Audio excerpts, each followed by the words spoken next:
പത്മപ്രിയ. പത്മയും കാർത്തിയും കുട്ടികളുമൊക്കെ തിരിച്ചെത്തിയപ്പോൾ സമയം 9 മണി കഴിഞ്ഞിരുന്നു. ഇത്രയും വൈകിയത് എന്തേന്ന് ചോദിച്ചുകൊണ്ട് മുത്തശ്ശി പത്മയെ ഒരുപാട് വഴക്കു പറഞ്ഞു. അവള് ഒന്നും മിണ്ടാതെ വെറുതെ ചിരിച്ചു കാണിച്ചുകൊണ്ട് കാർത്തിയുടെ പിന്നിലായി മറഞ്ഞു നിന്നു. അത്താഴത്തിനായി കുറച്ച് പുഴമീനും ചിക്കനുമൊക്കെ മേടിച്ചുകൊണ്ട് വന്നിരുന്നു ഗോപിനാഥൻ. അതെല്ലാം കറിയാക്കിയും പൊരിച്ചും ഒക്കെ വെച്ചിട്ടുണ്ട് ഗിരിജ. എല്ലാവരും കൂടി വട്ടമിരുന്ന് ഭക്ഷണമൊക്കെ കഴിച്ചു. കാർത്തിയും അച്ഛനും കൂടി കുറച്ച് നാട്ടുകാര്യങ്ങളൊക്കെ പറഞ്ഞുകൊണ്ട് ഉമ്മറത്തിരുന്നു. ഹരിക്കുട്ടൻ്റെയും ഭവ്യയുടെയും ഒപ്പം പത്മ അവരുടെ മുറിയിലാണ് കിടന്നത്. ഗിരിജ വന്ന് വിളിച്ചപ്പോൾ പത്മ ചെറുതായി മയങ്ങിത്തുടങ്ങി.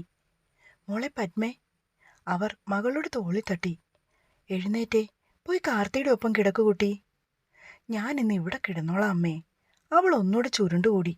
ഡി പെണ്ണേ, ചുമ്മാ കളിക്കല്ലേ, പാവം ആ കൊച്ച് നിന്നെയും കാത്ത് ഉറങ്ങാതിരിക്കുവാ. അമ്മ വീണ്ടും വീണ്ടും ശാസിച്ചപ്പോൾ പത്മ മറുത്തൊന്നും പറയാതെ എഴുന്നേറ്റ് തൻ്റെ മുറിയിലേക്ക് പോയി. അവിടെ ചെന്നപ്പോൾ കണ്ടു ഉറങ്ങാതെ അവളെ കാത്തിരിക്കുന്ന കാർത്തിയെ. സോറി മാഷേ, ഞാൻ അവരുടെ കൂടെ കിടന്നുറങ്ങിപ്പോയി. ഇറ്റ്സ് ഓക്കെ പത്മ, തനിക്ക് അവിടെ കിടക്കണമെങ്കിൽ പോയി കിടന്നോളൂ. ഏയ് കുഴപ്പമില്ല, അവരുറങ്ങി. ഇപ്പോൾ അമ്മയാണ് എന്നെ വിളിച്ചിങ്ങോട്ട് പറഞ്ഞയച്ചത്. ഓ അത് ശരി, ഞാൻ കരുതി അവരെയൊക്കെ ഉറക്കിയിട്ട് എൻ്റെ അരികിലേക്ക് വന്നതാവുമെന്ന്. അപ്പോൾ എനിക്ക് തെറ്റുപറ്റിയല്ലേ? അയ്യോ, അങ്ങനൊന്നും അല്ല മാഷേ, ഞാൻ അവിടെ കിടന്ന് അവരുടെ ഒപ്പം ഉറങ്ങിപ്പോയെന്നേ. സത്യം പറഞ്ഞാൽ ഞാൻ ഓർത്തതാണ് മാഷ് ഇവിടെ ഒറ്റയ്ക്കാണല്ലോന്ന്. വളരെ നിഷ്കളങ്കതയോടുകൂടി പറയുന്നവളെ കാർത്തി ഇരു കൈകളും മാറിൽ പിണിച്ചുകൊണ്ട് നോക്കി നിന്നു. ശരി ശരി, താൻ വാ, വന്ന് കിടക്ക്, കാലത്തെ പോകണ്ടേ. അവൾ അവൻ്റെ അരികിലായി വന്നു കിടന്നു.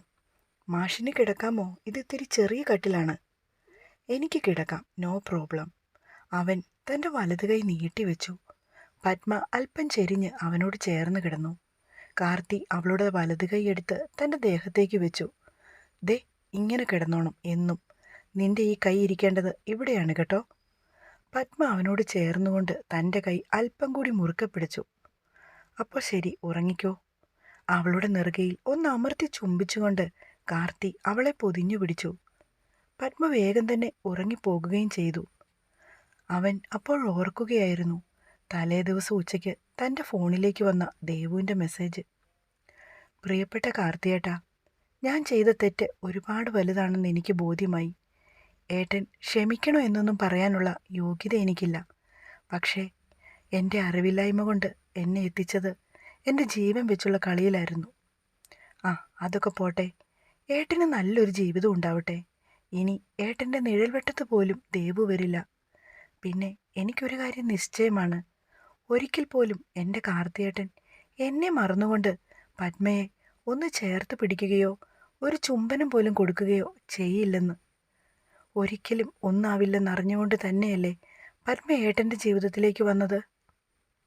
അവളുടെ മെസ്സേജ് ഓർക്കും തോറും അവന് ദേഷ്യം നിയന്ത്രിക്കാൻ പറ്റാതെയായിരുന്നു. എൻ്റെ പത്മയെ ചേർത്ത് പിടിക്കാനോ ചുംബിക്കാനോ എനിക്കിവളുടെ ഔദാര്യം വേണോ? അപ്പോഴേക്കും പത്മ അവനിലേക്ക് ഒന്ന് കുറുകിക്കൊണ്ട് ചേർന്നു വന്നു. കാർത്തി അവളെ വരിഞ്ഞു മുറുക്കി കിടന്നു. അടുത്ത ദിവസം കാലത്തെ കാർത്തി ഉണരുമ്പോൾ പത്മ കുളിക്കുകയാണ്. വെള്ളം വീഴുന്ന ശബ്ദം കേൾക്കാം. സമയം 5 മണി കഴിഞ്ഞിരിക്കുന്നു. അവൻ ബെഡിൽ എഴുന്നേറ്റിരുന്നു. എന്നിട്ട് കൈകൾ രണ്ടും ചേർത്ത് പിണഞ്ഞ് ഞൊട്ട പൊട്ടിച്ചുകൊണ്ട് തിരിഞ്ഞപ്പോഴാണ് ബാത്റൂമിൽ നിന്നും പത്മ ഇറങ്ങി വരുന്നത്. മാഷ് ഉണർന്നോ? ഇത്തിരി നേരം കൂടി കിടക്കാരുന്നില്ലേ? ശീലമായിപ്പോയി പത്മ, ഈ സമയത്ത് ഉണരും. അവൾ മുടിയിലെ വെള്ളമെല്ലാം സാവധാനം തോർത്തി. എന്നിട്ട് മുടിയൊക്കെ ഒന്നുകൂടെ നന്നായി ഉണങ്ങിയ ടവൽ ഉപയോഗിച്ച് ചുറ്റി കെട്ടിവെച്ചു. തൻ്റെ ബാഗ് തുറന്നു. അതിൽ നിന്നും സിന്ദൂരത്തിൻ്റെ ചെറിയ ഡെപ്പി എടുത്തു. ഒരു നുള്ളു സിന്ദൂരം നെറുകയിൽ തൊട്ടു. മാഷിന് ഞാൻ ചായ കൊണ്ടുവരാവേ, അപ്പോഴേക്കും ഫ്രഷ് ആവുക കേട്ടോ. ശരി. പത്മ അടുക്കളയിൽ ചെന്നപ്പോൾ അമ്മ പാലപ്പം ചുടുകയാണ്. മോളെ, നീ എഴുന്നേറ്റോ? അമ്മേ, മാഷ് ഉണർന്നു. എങ്കിലിത്തിരി ചായ എടുക്കും മോളെ. ഞാൻ ഈ അപ്പം ഒന്ന് ചുട്ടെടുക്കട്ടെ. ഇത്തിരി കഴിഞ്ഞ് ചുട്ടാൽ മതിയമ്മേ. അവൾ ഫ്രിഡ്ജിൽ നിന്നും പാലെടുത്തുകൊണ്ട് അമ്മയെ നോക്കി. എൻ്റെ മോളെ, മാവെല്ലാം പുളിച്ചു പൊന്തി ഇവിടെ എല്ലാം വീണ് കിടന്നു. അതുകൊണ്ടാണ് അമ്മ നേരത്തെ ഉണ്ടാക്കുമെന്ന് കരുതിയേ. അവൾ ചായ ഇട്ടതിന് ശേഷം അതെടുത്തുകൊണ്ട് മുറിയിലേക്ക് പോയി. കാർത്തിയും കുളിയൊക്കെ കഴിഞ്ഞ് റൂമിലിരിപ്പുണ്ട്. ഈശ്വര, മാഷ് കുളിയും കഴിഞ്ഞോ? വെള്ളം മാറി കുളിച്ചിട്ട് വല്ല ജലദോഷം പിടിക്കുവോ കൃഷ്ണ? അവൾ അലമാര തുറന്നു. എന്നിട്ട് അല്പം രാസനാദി എടുത്ത് അവൻ്റെ നെറുകയിലിട്ടു. പെട്ടെന്ന് കാർത്തി അവളുടെ കൈത്തണ്ടയിൽ പിടിച്ചു. പത്മ നോക്കിയപ്പോൾ അവനൊരു കള്ളച്ചിരിയോടെ അവളെ നോക്കി. എന്താ മാഷേ?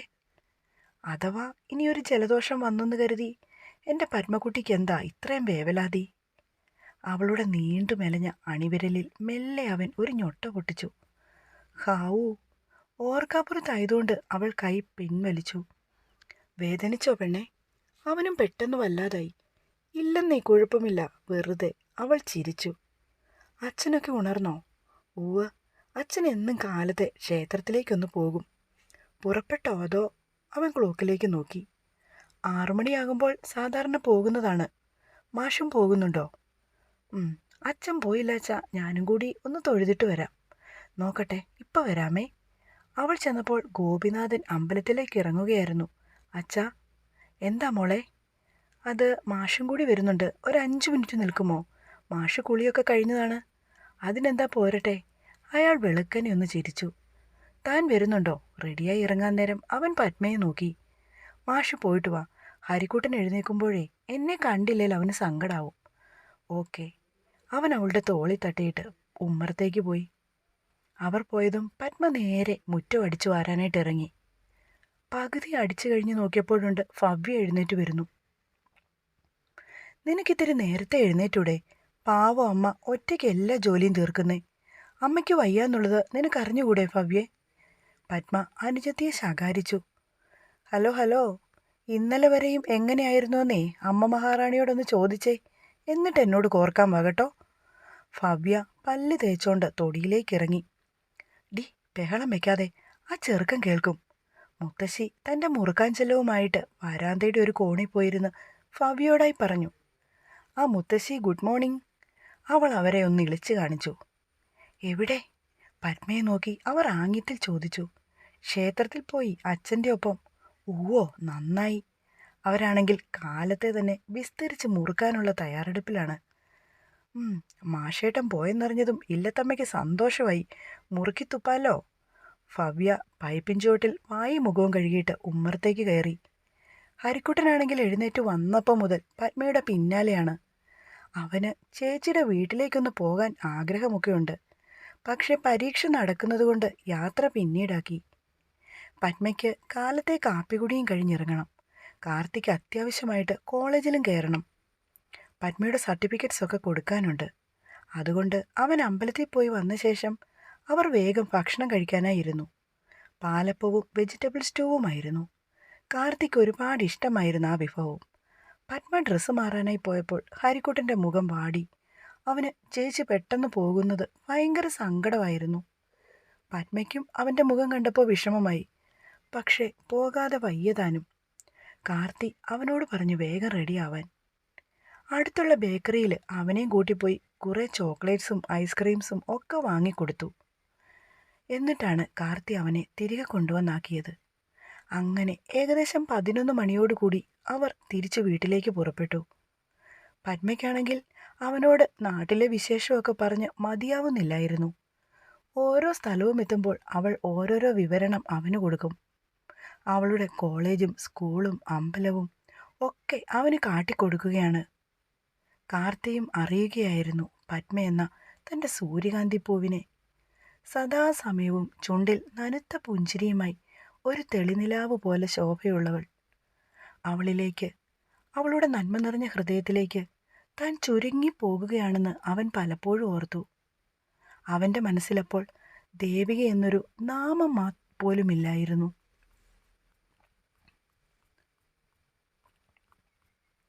കാർത്തിയും പത്മയും കൂടി തിരിച്ച് വീട്ടിലെത്തിയപ്പോൾ ഉച്ച തിരിഞ്ഞിരുന്നു.